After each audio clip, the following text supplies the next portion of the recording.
الحمد لله نحمده ونستعينه ونستغفره ونؤمن به ونتوكل عليه ونعوذ بالله من شرور أنفسنا ومن سيئات أعمالنا من يهده الله فلا مضل له ومن يضلله فلا هادي له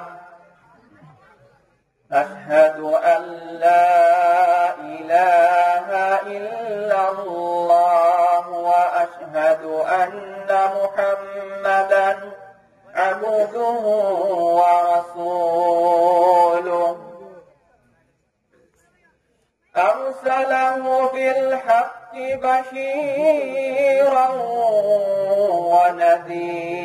ونذيرا بين يداع الساعة فإن خير الحديث كتاب الله وخير الهدي هدي محمد صلى الله عليه وسلم من يطع الله ورسوله فقد رشد ومن يعصهما فإنه لا يضر إلا نفسه ولا يضر الله شيئا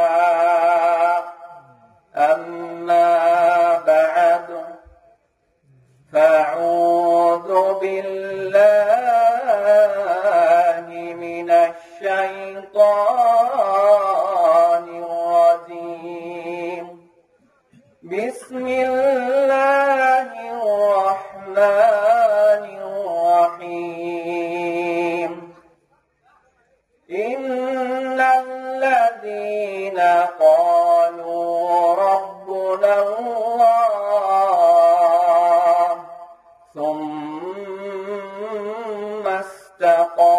استقاموا تتنزل عليهم الملائكة ألا تخافوا ولا تحزنوا وأبشروا بالجنة إلى آخر الآية. وقال الله تعالى في موضع آخر إن الله وملائكته يصلون على النبي يا أيها الذين آمنوا صلوا عليه وسلموا تسليما সবাই দরুদ ইব্রাহিম পাঠ করুন اللهم صل على محمد وعلى آل محمد كما صليت على إبراهيم وعلى آل إبراهيم إنك حميد مجيد اللهم بارك على محمد وعلى آل محمد كما باركت على إبراهيم وعلى آل إبراهيم إنك حميد مجيد الحمد لله যাবতীয় প্রশংসা আল্লাহ সুবহানাহু ওয়া তাআলার জন্য এবং যাবতীয় দরুদ ও সালাম বর্ষিত হোক শেষ নবীর উপর সাল্লাল্লাহু আলাইহি ওয়াসাল্লাম। অত্র মাহফিলের সম্মানিত সভাপতি, আমন্ত্রিত উলামায়ে কিরাম, আমার সামনে উপবিষ্ট বয়োজ্যেষ্ঠ মুরব্বীগণ, আমার সমবয়সী যুবক ভাইয়েরা, পর্দার আড়ালের মা ও বোনেরা এবং ছোট ছোট স্নেহের কচিকাছারা, আপনাদেরকে আবারও ইসলামিক পদ্ধতিতে সালাম জানাচ্ছি। আসসালামু আলাইকুম ওয়া রাহমাতুল্লাহি ওয়া বারাকাতুহু। আপনাদের সামনে আজকে আমার আলোচ্য বিষয় নির্ধারণ করেছি নবী রাসূল এবং তাদের প্রকৃত অনুসারীদের ঈমানের উপরে ধৈর্যের অবিচলিতার দৃষ্টান্ত। তারা ঈমান রক্ষার জন্য কতটুকু ধৈর্যের পরিচয় দিয়েছেন, কষ্ট স্বীকার করেছেন, এইরকম কয়েকটি ঘটনা, কয়েকটি দৃষ্টান্ত আপনাদের সামনে আজকে বর্ণনা করবো ইনশাআল্লাহ। আমি আপনি যখন ঈমান আনব, ঈমানকে যখন বিশুদ্ধ করব, তখন আমার আপনার উপরে অবশ্যই অবশ্যই বাধা আসবে, জুলুম অত্যাচার আসবে। যুগ যুগ ধরে প্রত্যেক যুগে এই একই নিয়ম চলে এসেছে। সকল নবী রাসূলদের উপরে জুলুম অত্যাচার এসেছে। সকল নবী রাসূলরা জুলুম অত্যাচার সহ্য করেছেন। তাদের প্রকৃত অনুসারীরা, সাহাবীরাও জুলুম অত্যাচার সহ্য করেছেন। আমরাও যদি নবী রাসূলদের মতো ঈমান আনি, তাদের প্রকৃত অনুসারীদের মতো, সাহাবীদের মতো ঈমান আনি, আমাদের উপরে কি জুলুম অত্যাচার আসবে না? কি বলেন, আমাদের উপরে জুলুম অত্যাচার আসবে না আসবে না? তখন আমাদেরকে কি করতে হবে? জুলুম অত্যাচারের প্রতিক্রিয়া দেখিয়ে আমরাও কি উল্টো রিয়াক্ট করব নাকি ধৈর্যের পরিচয় দিব? অবশ্যই নবী রাসূলদের মতো, তাদের প্রকৃত অনুসারীদের মতো, সাহাবীদের মতো ধৈর্যের পরিচয় দিতে হবে। এই কথায় আল্লাহ সুবহানাহু ওয়া তাআলা বলেন, ফাসবিরু কামা সাবারা উলিল আযমি মিনার রাসূল। তোমরা ওইভাবে ধৈর্য ধারণ করো যেভাবে দৃঢ় প্রতিজ্ঞ নবী রাসূলগণ ধৈর্য ধারণ করেছেন। তাদের ধৈর্যের দৃষ্টান্ত কিরকম ছিল? তাদের ধৈর্যের কয়েকটি দৃষ্টান্ত আজকে আপনাদের সামনে বর্ণনা করব ইনশাআল্লাহ। আমি সর্বপ্রথম নূহ আলাইহিস সালামের ঘটনা সংক্ষিপ্ত আকারে আপনাদের সামনে বর্ণনা করব। নূহ আলাইহিস সালাম 1000 বছর তার জাতিকে ঈমানের দাওয়াত দিলেন।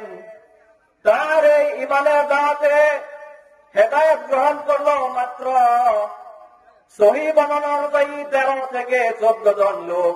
এর চেয়ে বেশি লোক ঈমান গ্রহণ করেনি। অন্যান্য কিছু বর্ণনা থেকে পাওয়া যায় মাত্র 80 থেকে 82 জন ব্যক্তি তার দাওয়াতে হেদায়েত গ্রহণ করলো, আর বাকি গোটা জাতি তার দাওয়াত গ্রহণ করলো না, কবুল করলো না। নূহ আলাইহিস সালামের দাওয়াতের কথা আল্লাহ সুবহানাহু ওয়া তাআলা সূরা নূহের মধ্যে তুলে ধরলেন। নূহ আলাইহিস সালামের দাওয়াতের কথা তুলে ধরে তিনি বলছেন, নূহ আলাইহিস সালাম তার কওমকে রাত্রে দিনে, সকালে সন্ধ্যায়, প্রকাশ্যে গোপনে, সর্বাবস্থায় সকল পদ্ধতি অবলম্বন করে দাওয়াত দিলেন। কিন্তু তার এই দাওয়াতের প্রতিক্রিয়া তার জাতিরা কি দেখালো? তার এই তার দাওয়াত গ্রহণ না করে তার জাতিরা বরং উল্টো প্রতিক্রিয়া দেখিয়ে তার প্রতি ঠাট্টা বিদ্রুপ প্রকাশ করলো, অহংকার প্রদর্শন করলো। নূহ আলাইহিস সালামের সাথে তারা ঠাট্টা বিদ্রুপ করলো। নূহ আলাইহিস সালাম যখন তাদের সামনে ইসলামের দাওয়াত পেশ করলেন, তখন তার জাতির লোকেরা কানের মধ্যে আঙ্গুল চিপি দিয়ে রাখলেন, অহংকার করে, গর্ব করে পাশ ফিরিয়ে চলে গেলেন, ঠাট্টা বিদ্রুপ করা শুরু করে দিলেন। এরপরে আপনাদের সামনে আরেকটি দৃষ্টান্ত বর্ণনা করব। ইব্রাহিম আলাইহিস সালাম যখন তার জাতির সামনে ইসলামের দাওয়াত দিলেন, সর্বপ্রথম বাধা শুরু হলো কার কাছ থেকে? সর্বপ্রথম কার কাছ থেকে বাধা শুরু হলো? দূরের লোকদের কাছ থেকে না পরিবারের কাছ থেকে?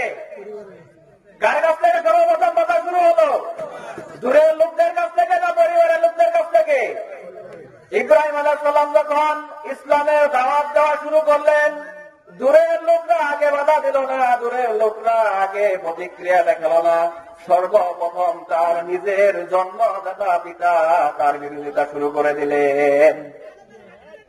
তার পিতা তখন তাকে বলতে লাগলো, তুমি যদি তোমার এই দাওয়াত বন্ধ না করো তাহলে তোমাকে পাথর মেরে হত্যা করব।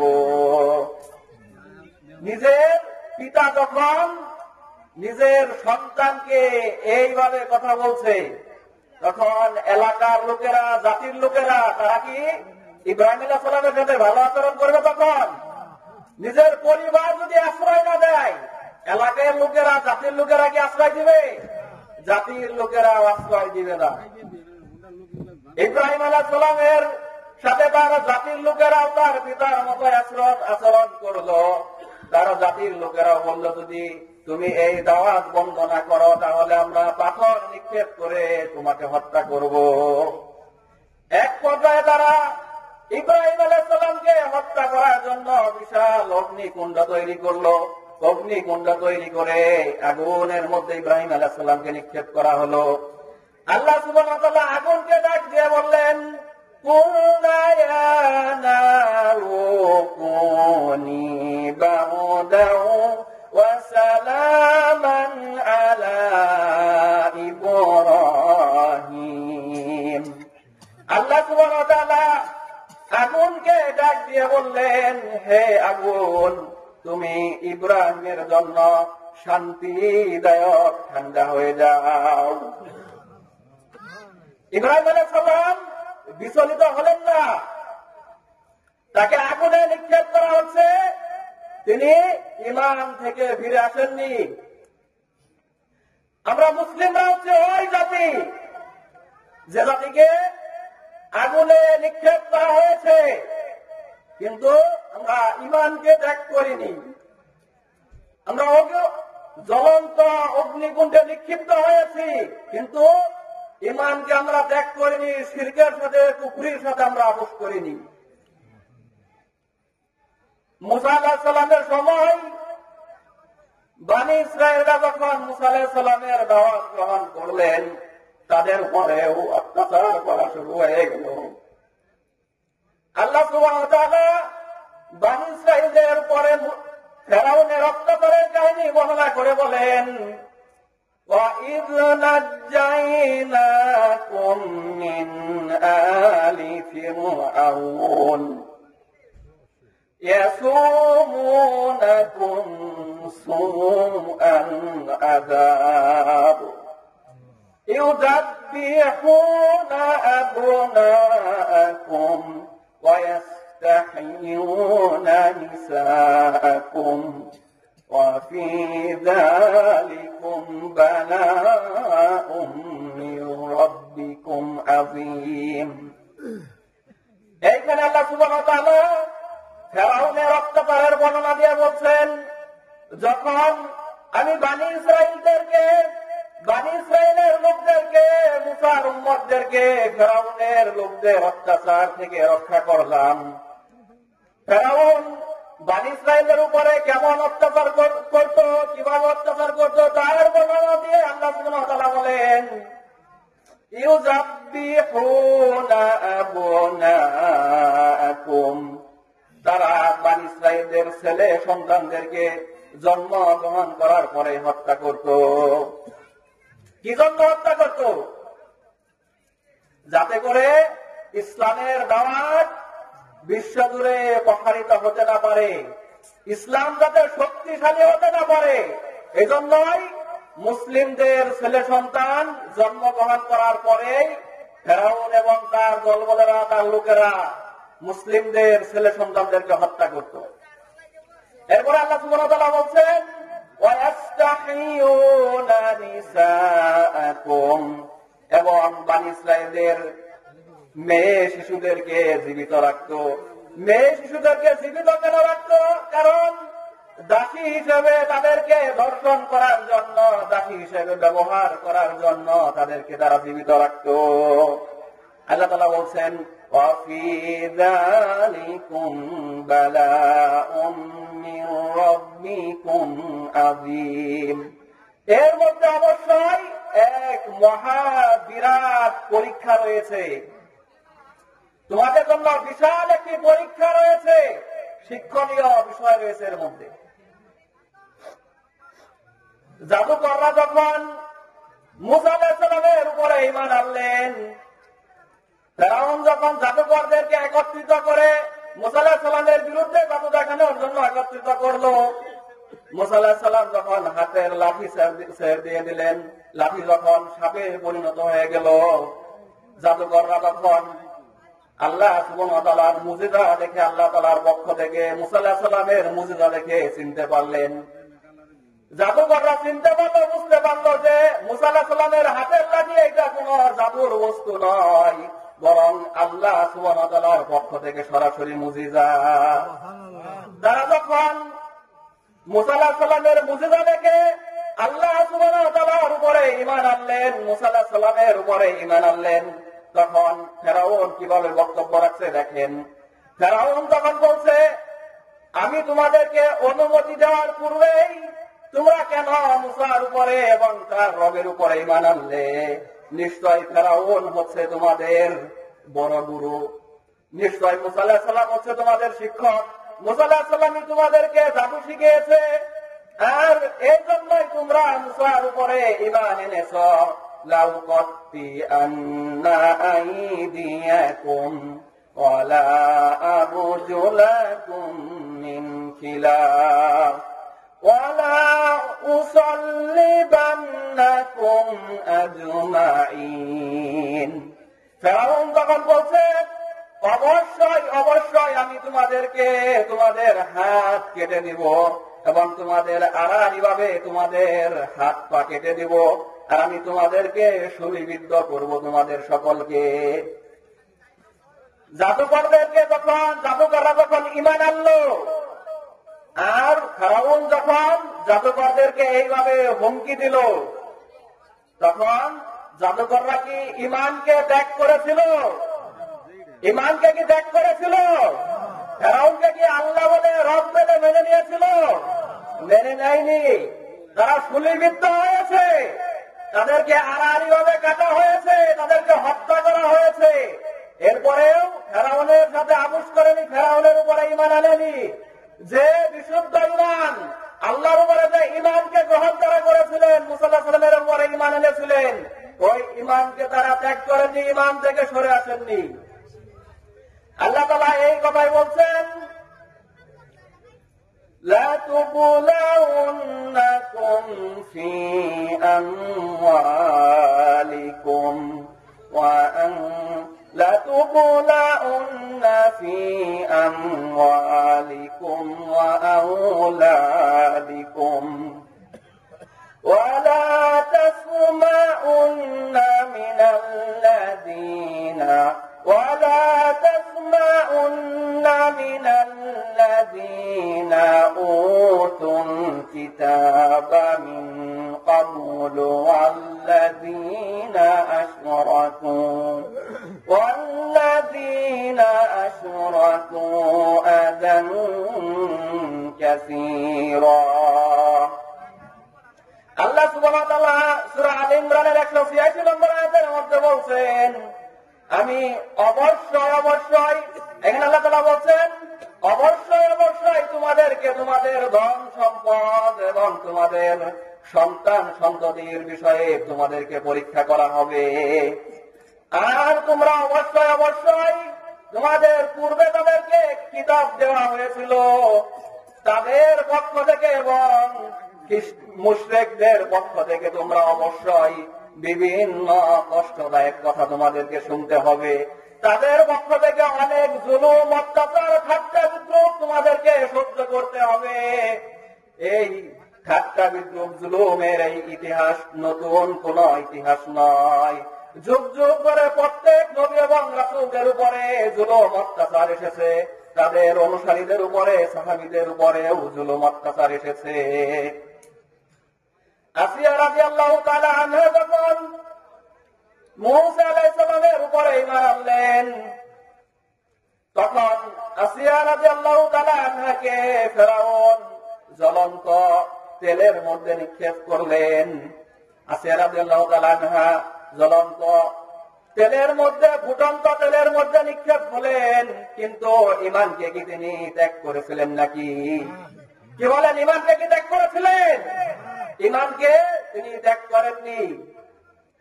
আমরা হচ্ছে ওই জাতি যে জাতি আমরা জ্বলন্ত উত্তপ্ত ফুটন্ত তেলের মধ্যে নিক্ষেপ হয়েছি, কিন্তু ঈমানকে আমরা ত্যাগ করিনি, শিরকের সাথে কুফরির সাথে আমরা আপোষ করিনি। আমরা ইসলাম বিরোধী কোন কাজের সাথে কখনো আপোষ করিনি।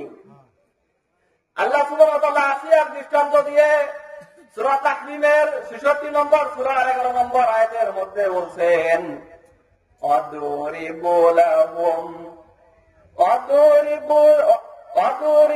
لَهُم مَّثَلًا لِّلَّذِينَ آمَنُوا امرأة فرعون إذ قالت رب ابن لي بيتا في الجنة ونجني من فرعون وعمله ونجني من القوم الظالمين।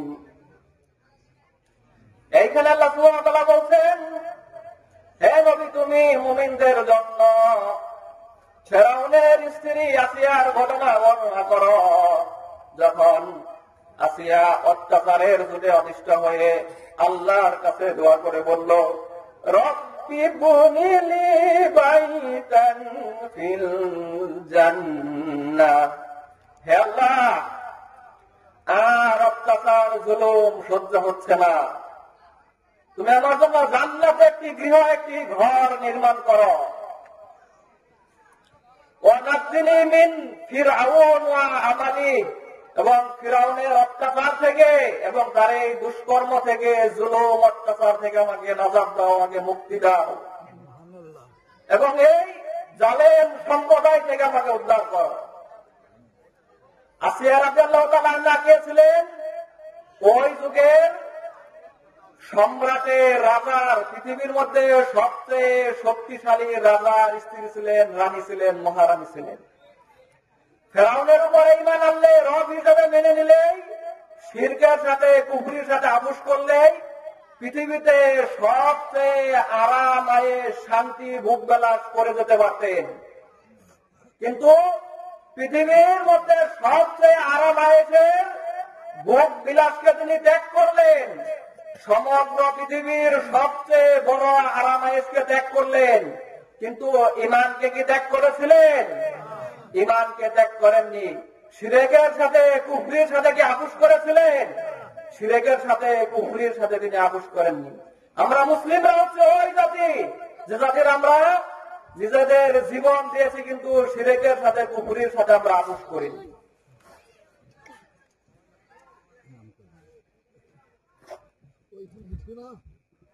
হযরত খাব্বাব বিন আরিফ তিনি একবার রাসূল সাল্লাল্লাহু আলাইহি ওয়াসাল্লামের কাছে অভিযোগ করলেন, হে রাসূল সাল্লাল্লাহু আলাইহি ওয়াসাল্লাম, মক্কার মুশরিকদের, কাফিরদের জুলুম অত্যাচার আর আমাদের সহ্য হচ্ছে না। খাব্বাব বিন আরিফ হচ্ছে ওই সাহাবী যে সাহাবীকে মক্কার কুফাররা, কাফেররা জ্বলন্ত আগুনের মধ্যে, জ্বলন্ত কয়লার মধ্যে শুয়ে দিয়ে বুকের উপরে পাথর চাপা দিয়ে রেখেছিল।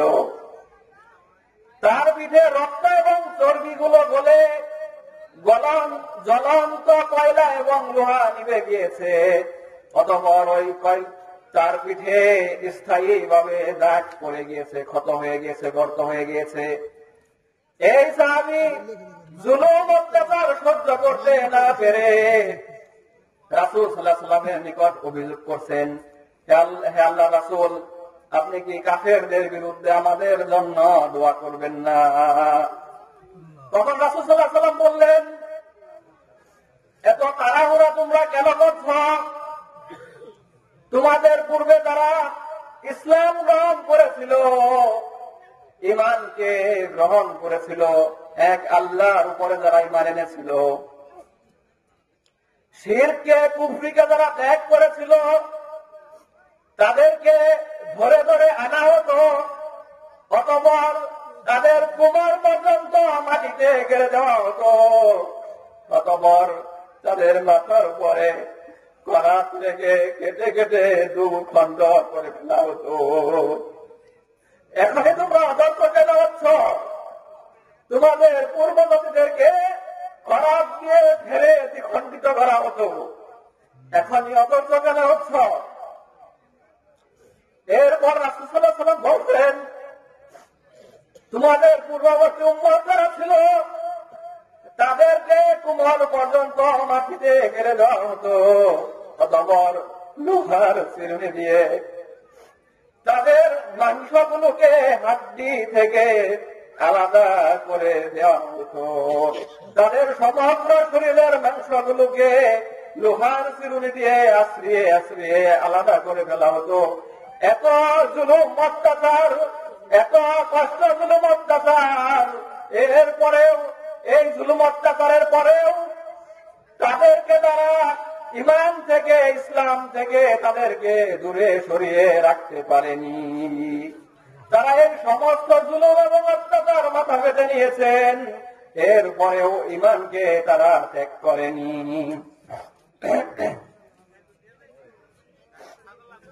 তারা এইরকম কষ্ট স্বীকার করেছে, এরপরেও ইমানকে ত্যাগ করেনি, শিরকের সাথে কুফরির সাথে তারা আপোষ করেনি। আমরা কি শিরকের সাথে কুফরির সাথে আপোষ করব, নাকি ইমানের উপর অবিচল থাকবো? ঝড় জুলুম, বাধা বিপত্তি, জুলুম অত্যাচার যতই আসুক না কেন ইমানের উপরে অবিচল থাকবো না, শিরকের সাথে কুফরির সাথে বাতিলের সাথে আপোষ করব। আমরা কি ইমানের উপর অবিচল থাকবো ইনশাআল্লাহ? কে কে ইমানের উপর অবিচল থাকতে চায়? সমগ্র বাধা বিপত্তি জুলুম অত্যাচারকে সহ্য করে আল্লাহ তাআলাকে হাত তুলে দেখান। আল্লাহ তাআলা কবুল করুন, সকলেই বলি আমিন।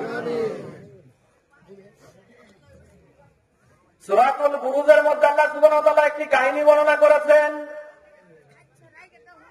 একটি বিস্ময়কর বালক এবং বাদশার কাহিনী অবলম্বনে এই ঘটনার পরিপ্রেক্ষিতে, এই ঘটনার বর্ণনা দিয়ে আল্লাহ সুবহানাহু ওয়া তাআলা সূরাতুল বুরুজ নাযিল করেছেন। এক বালক আল্লাহর উপরে ঈমান আনলো। এক বাদশার সময়, পূর্ববর্তী সময়, বনী ইসরাঈলের সময়, ওই যুগটা ছিল জাদুর যুগ।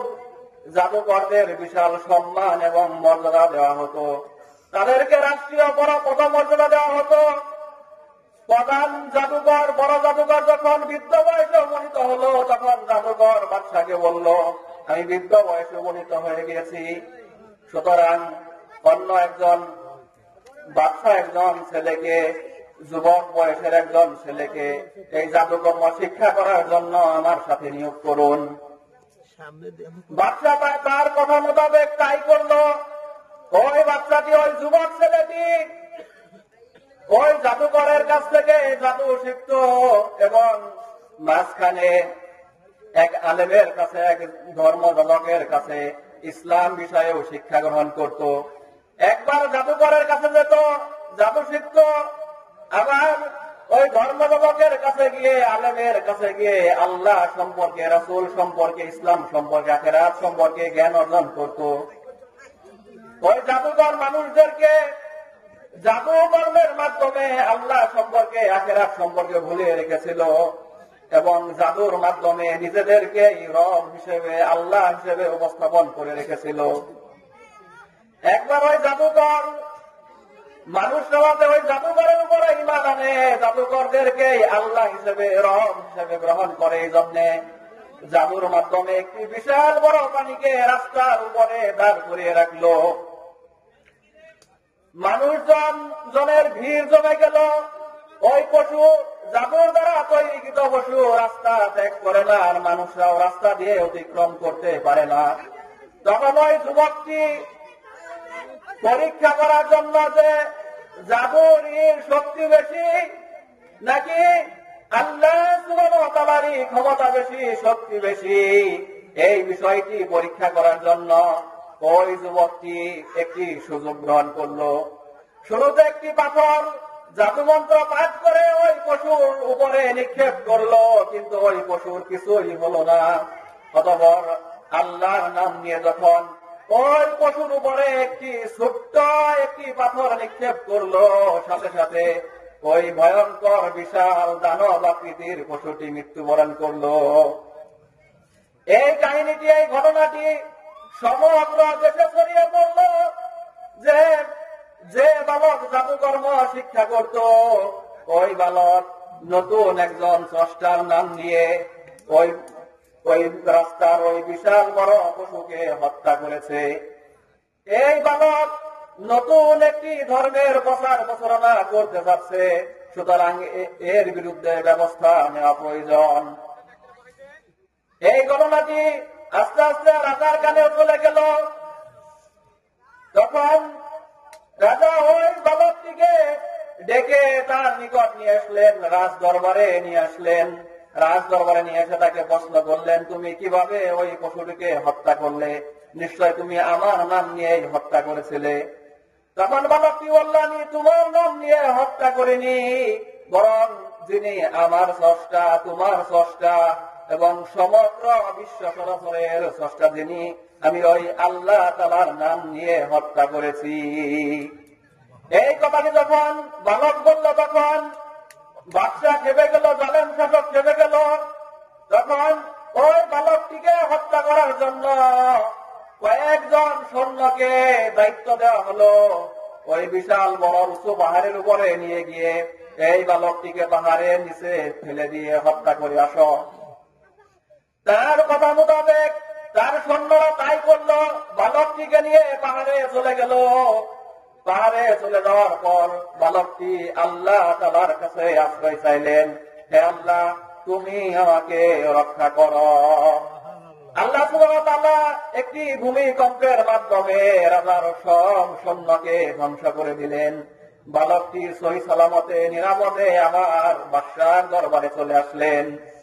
বাদশা দেখে অবাক হয়ে গিয়ে বলল, এটি কিভাবে সম্ভব? তুমি কিভাবে জীবিত রয়েছো, বেঁচে রয়েছ? তখন বালকটি বলল, তোমার যিনি স্রষ্টা, আমার যিনি স্রষ্টা, ওই আল্লাহ তাআলা আমাকে রক্ষা করেছেন। পৃথিবীর কারো ক্ষমতা নেই ওই আল্লাহ তাআলার অর্ডার ছাড়া আমাকে হত্যা করে। বাদশা তখন আরো রেগে অগ্নিশর্মা হয়ে গেল। বাদশা তখন আবার নির্দেশ দিল, এই বালকটিকে মধ্য সমুদ্রে নিয়ে তাকে সমুদ্রে ফেলে দিয়ে হত্যা করে চলে আসো। তার সৈন্যরা তার অর্ডার মোতাবেক, তার নির্দেশ মোতাবেক তাই করলো। তাকে মাঝ সমুদ্রে নিয়ে যাওয়া হলো জাহাজে করে। যখন মাঝ সমুদ্রে নিয়ে যাওয়া হলো, তখন বালকটি আল্লাহ তাআলার কাছে আশ্রয় ছিলেন যে, আল্লাহ তাআলা, তুমি আমাকে রক্ষা করো। আল্লাহ সুবহানাহু ওয়া তাআলা ওই সমুদ্রের মাঝখানে এক ঝড় পাঠালেন।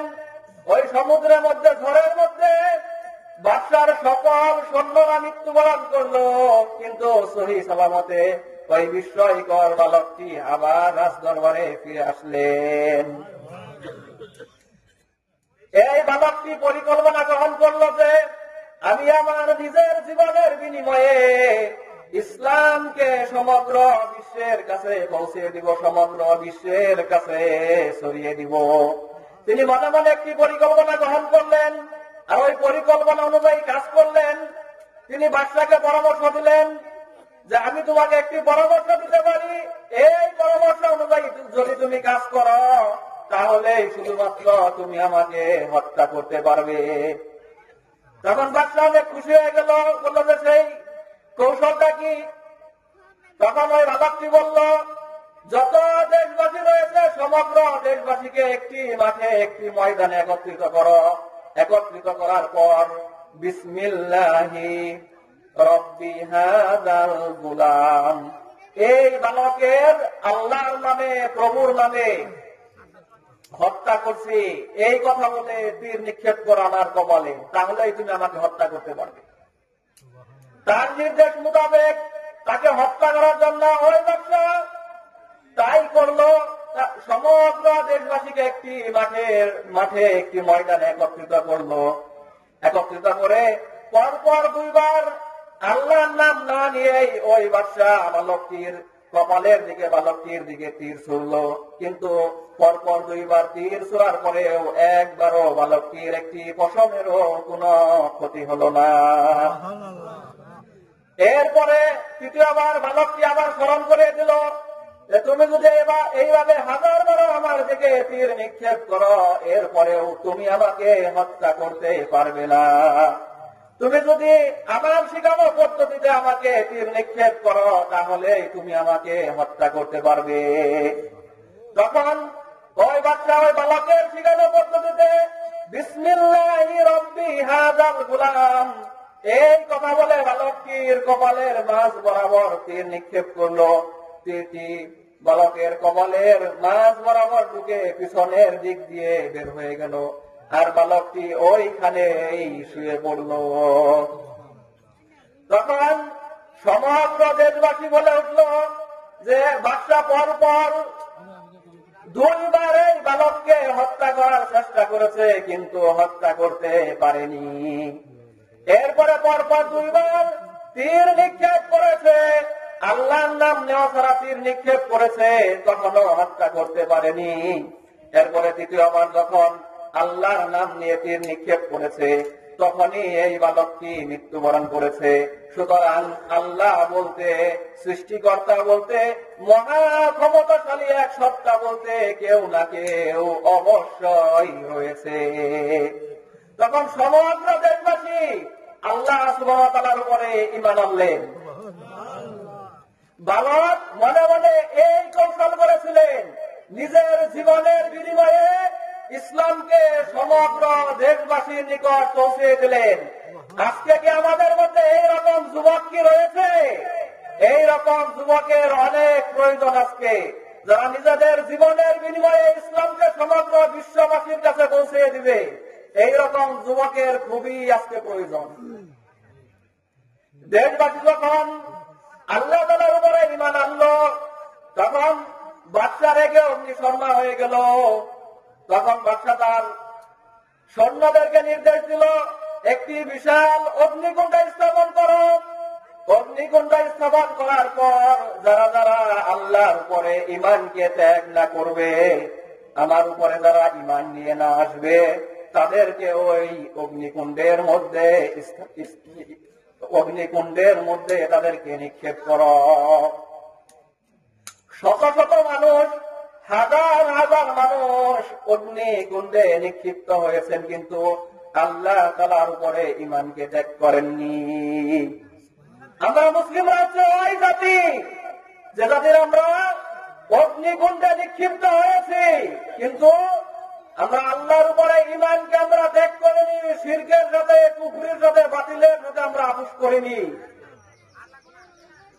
এক মা, তার কোলে একটি বাচ্চা শিশু, ওই মাকে ওই অগ্নিকুণ্ডে নিক্ষেপ করা হচ্ছে। ওই মা তার সন্তান বাৎসল্যের কারণে তখন সৈন্যদেরকে অনুরোধ করে বলছে, আমার এই কোলের শিশুটিকে তোমরা হত্যা করো না। কোলের শিশু, দুধের বাচ্চা তখন অলৌকিক ভাবে বলে উঠছে, মা তুমি হকের উপরে রয়েছ, সত্যের উপরে রয়েছ, ইসলামের উপরে রয়েছ, তুমি অগ্নিকুণ্ডে আমাকে সবাই ঝাঁপ দাও। ওই মা অগ্নিকুণ্ডে ঝাঁপ দিলেন, কিন্তু ঈমানকে ত্যাগ করেননি, শিরকের সাথে, কুফরির সাথে আপোষ করেননি।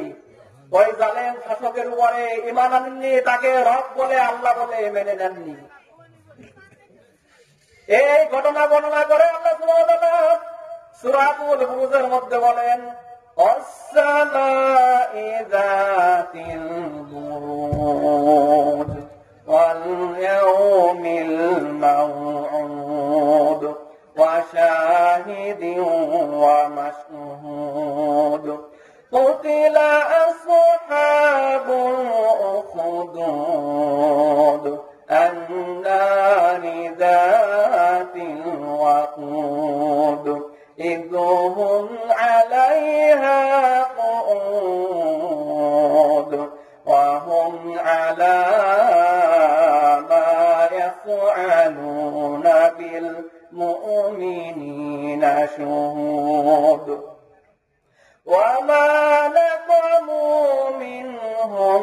إلا أن يؤمنوا بالله العزيز الحميد। কোরআন আপনাদের পড়তে ইচ্ছা করে না? কি বলেন, কোরআন পড়তে ইচ্ছা করে না?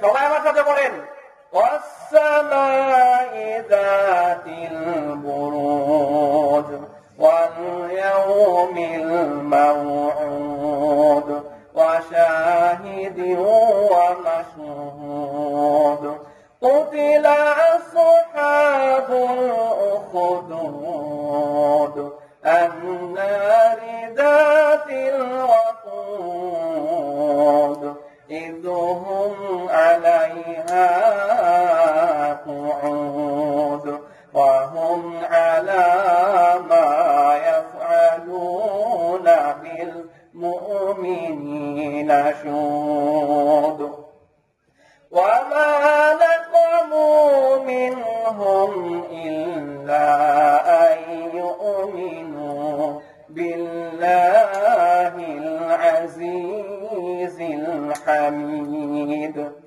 الذي له ملك السماوات والأرض والله على كل شيء شهيد। এইখানে আল্লাহ সুবহানাহু ওয়া তাআলা বলছেন, قتل أصحاب الأخدود, ধ্বংস তাদের জন্য যারা অগ্নিকুণ্ড গর্ত আগুনের কুণ্ডলী যারা স্থাপন করেছিল, আন-নারি যাতিল ওয়াকুদ, যে কুণ্ডে যে গর্তে তারা বিশাল অগ্নিকুণ্ড তৈরি করেছিল, ইদহুম আলাইহা কুউদ, যখন তারা অগ্নিকুণ্ড স্থাপন করে মুমিনদের উপরে মুসলিমদের উপরে অত্যাচার করে তাদেরকে ওই জ্বলন্ত আগুনে নিক্ষেপ করে তারা বসে বসে মুসলিমদের এই করুণ কাহিনী তারা বসে বসে তারা দেখতেছিল, তারা প্রত্যক্ষ করছিল। এরপর আল্লাহ সুবহানাহু ওয়া তাআলা বলেন, কুতিলা আসহাবুল উখদুদ আন-নারি যাতিল ওয়াকুদ ইদহুম আলাইহা কুউদ, যখন তারা উপবিষ্ট হয়ে বসে বসে এই দৃশ্য দেখছিল, এই যে মুমিনদের উপরে মুসলিমদের উপরে যুগে যুগে নবী রাসূলদের উপরে যে অত্যাচার করা হয়েছিল, আর বর্তমানেও মুসলিমদের উপরে মুমিনদের উপরে যে অত্যাচার করা হচ্ছে, এই অত্যাচারের পিছনে জুলুমের পিছনে কারণটা কি বলেন সবাই? এই অত্যাচারের পিছনে জুলুমের পিছনে কি কারণ? একমাত্র আল্লাহ সুবহানাহু ওয়া তাআলার উপরে ঈমান আনা ছাড়া আর কি কোনো কারণ রয়েছে? আমরা ঈমানকে বিশুদ্ধ করেছি, শিরকে কুফরিকে ত্যাগ করেছি, বাতিলকে ত্যাগ করেছি, এই অপরাধ ছাড়া আর কি কোনো অপরাধ রয়েছে আমাদের? যুগে যুগে মুসলিমদের এই অপরাধ ছাড়া আর কি কোনো অপরাধ ছিল? আর কোনো অপরাধ ছিল না। আল্লাহ সুবহানাহু ওয়া তাআলা এই কথাই বলছেন, وَمَا نَقَمُوا مِنْهُمْ إِلَّا أَنْ يُؤْمِنُوا بِاللَّهِ الْعَزِيزِ الْحَمِيدِ, তারা যে মুসলিমদের উপরে জুলুম করেছিল, অত্যাচার করেছিল, মুসলিমদের উপরে জুলুম অত্যাচার করার পিছনে আর কোনো অপরাধ ছিল না। মুসলিমদের মুমিনদের অপরাধটা কি ছিল? ইল্লা আইয়ুমিনু বিল্লাহিল আজিজিল হামিদ, মুসলিমদের মুমিনদের একমাত্র অপরাধ ছিল তারা পরাক্রমশালী সবচেয়ে শক্তিমান সর্বশক্তিমান প্রশংসিত সত্তা আল্লাহ সুবহানাহু ওয়া তাআলার উপরে ঈমান এনেছিল।